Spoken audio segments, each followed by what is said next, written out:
Hi, everyone. How are you doing? Today, we're talking about you leaving money on the table.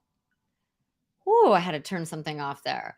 So, my question to you is: are you leaving money on the table? You need to know this answer. If you're not sure, you probably are. It's either a hard no or a very sloppy yes. Showing up isn't enough these days. You must follow up. Ironically, in a group coaching session this morning, we were just talking about following up and how many times to follow up, the art of following up. So I'm going to share some of what went on in that conversation that I think will be helpful. Nothing happens in one interaction. It's all about building trust with your audience. It's about being consistent, and it's about following up one more time. Hi, everyone. This is 15 Minutes of Fain. I'm Mary Fain Brandt, the host of this show, and you can find me here weekly, Tuesdays at 12 p.m. Pacific Daylight Time, dropping a real quick tip of the week on how to grow your business, how to use LinkedIn, and sometimes my favorite tools, platforms, and software. I'd love to know where you're watching from, so drop that in the comments. Let's see what we got going on. Fabulous. I got Shelly from San Diego. Hi, Shelly. I got Bez tuning in. I've got Ricky from San Antonio, Texas. Well, hello there. How are you doing?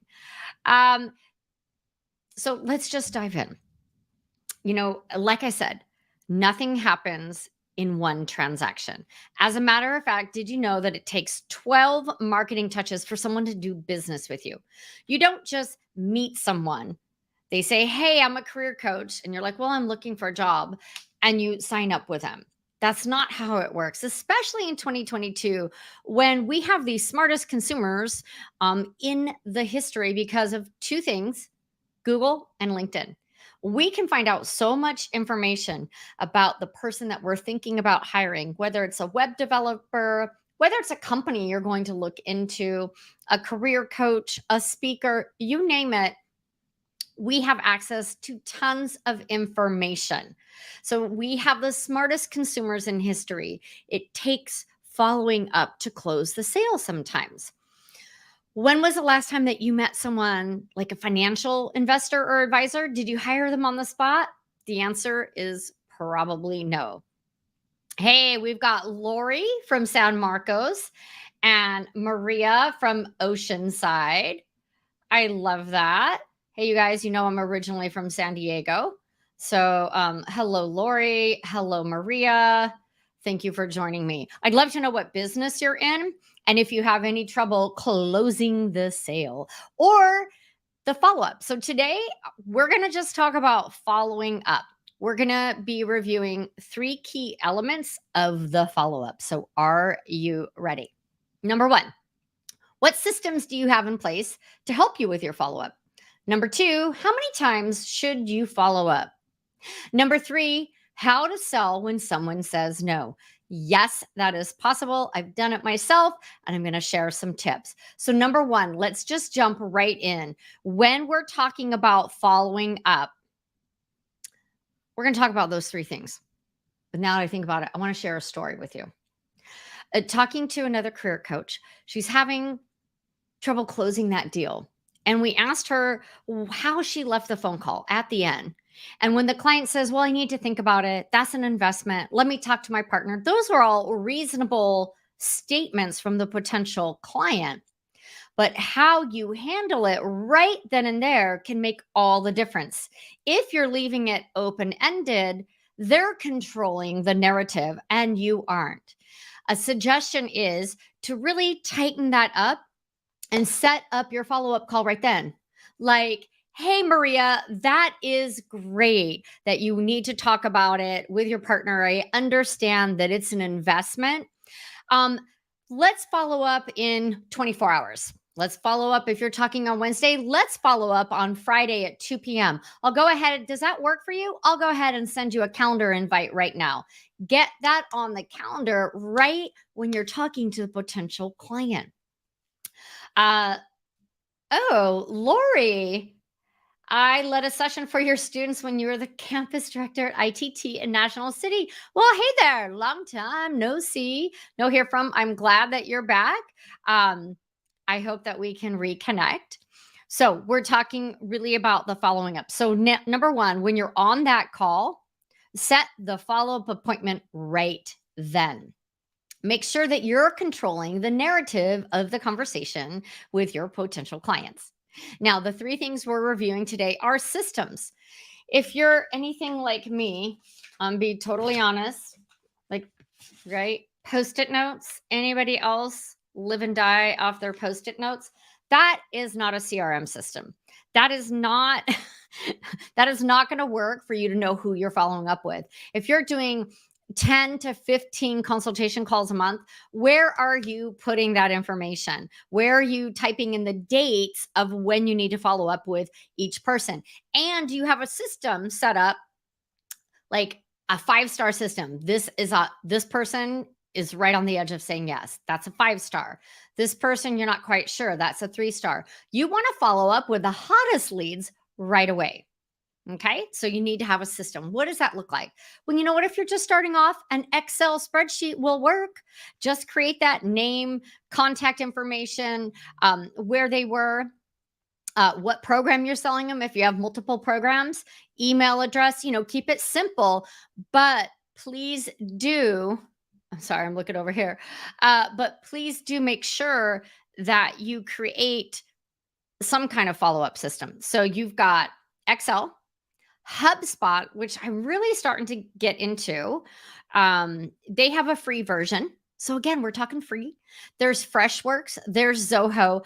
I don't care what you use as long as you start using something. And I have to tell you, I wish that I had started using a CRM from the day I started my business. Yes, I have an email list, but a CRM can really track your leads, your clients, because clients can become repeat clients, right? Tracking like what program or services they purchased, how long they worked with you, what was the price point. I just really feel that everybody needs to start off with a CRM system, even if it's an Excel spreadsheet. Make it a routine, make it a habit that every week you're entering into your CRM system or your spreadsheet if it's not every day. Now let's talk about how many times should you follow up? Does anyone have an idea? I'd love for you to just drop a number in the comments. 1, 2, 5, 10. How many times should you follow up with a potential client that you've already had a conversation with? Now, I have struggled with this from day one. And I have to be honest, I was not always great at following up. I felt like, well, if they didn't contact me back, they must not be interested.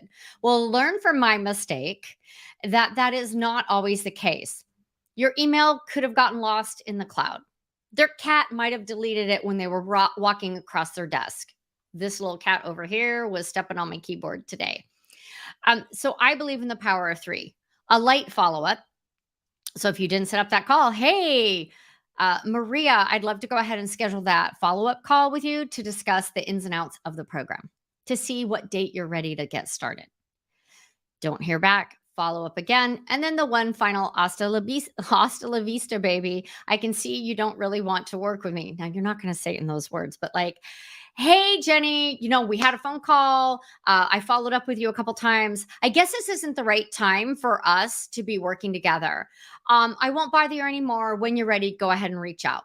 That lets them know that you're not desperate, because you're not.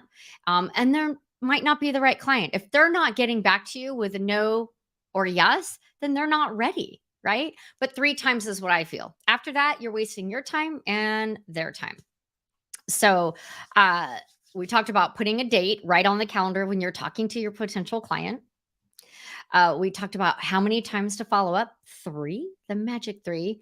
Now let's talk about how to sell when they say, "Oh, Mary, that's a little more than I thought it was going to be." Yes, it's an investment in your career and your future careers, right? So I have a little line I say, but if they're like, "I just can't swing that right now," have something else at a lower price point that you can sell them. What might that be? Group coaching. If you do group coaching, maybe it's $497.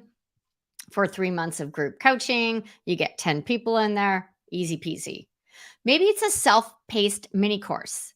Well, hey, Lindsay, I understand that you don't have the money to invest right now in my bigger career coaching programs.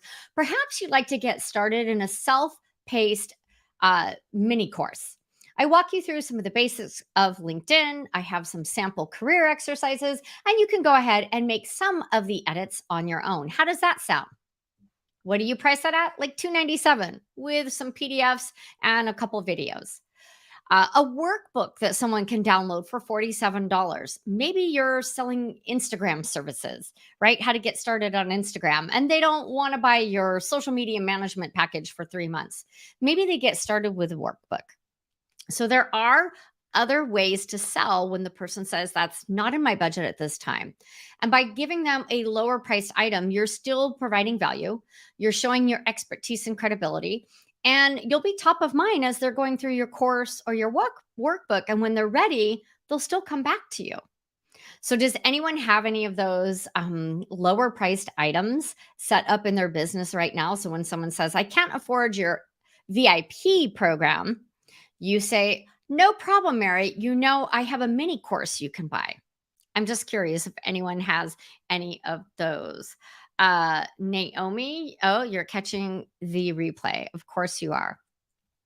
Well, you guys, so today we're just talking about the follow up, and I want you to start practicing. What does that sound like? How do you say it on a call? How do you write it in an email? Create those templates so that you're not always like, oh, shoot, what do I say? Create a messaging template for email, and you can massage it for each client. Write down your script of what that follow up sounds like when you're talking to a client, and practice it, and know that it gets better and easier with time. Make sure that you set up a CRM system, even if it's just an Excel spreadsheet. You can also try HubSpot. I believe that they have a free version. So that's a great place to get started.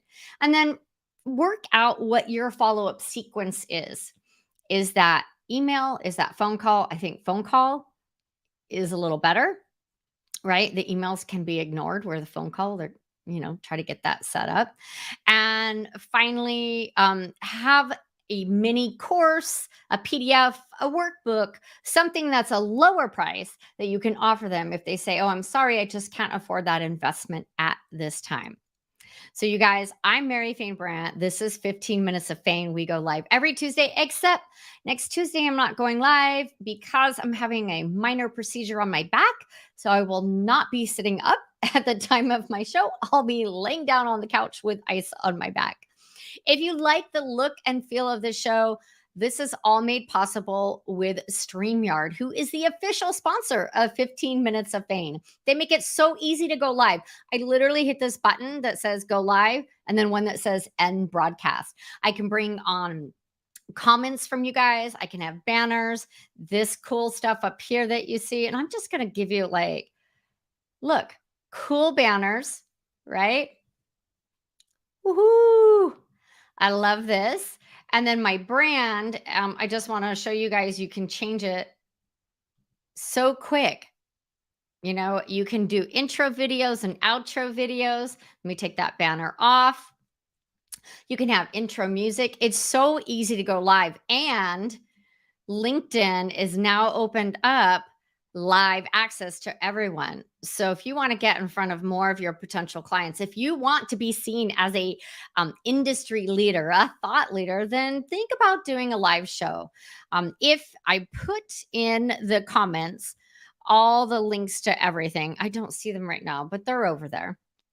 And I'm going to put them in over here.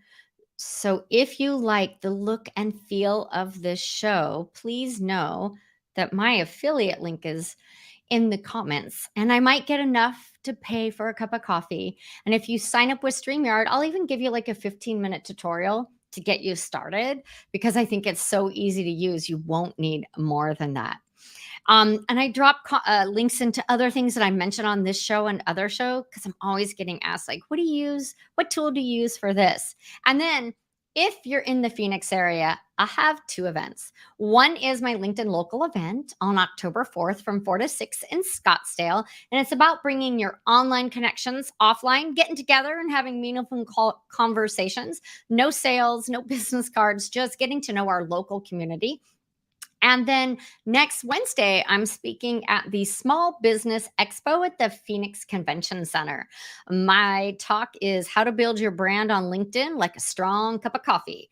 So, this is actually in person. I'm going to have to find something to wear, but it's going to be fun. And there's going to be raffle prizes because y'all know how I'd love to give away prizes when I speak or hold any event. If you have a topic that you would like me to discuss on an upcoming 15 minutes of Fain, send me a message, drop it in the comments. Now, I'll be back on October 4th at 12 o'clock with a special guest, Jennifer Drago of Peak to Profit. And she's going to be talking all about how to scale your business. I cannot wait to have her on the show. She's also local in Phoenix, and we've been meeting up for lunch every other month.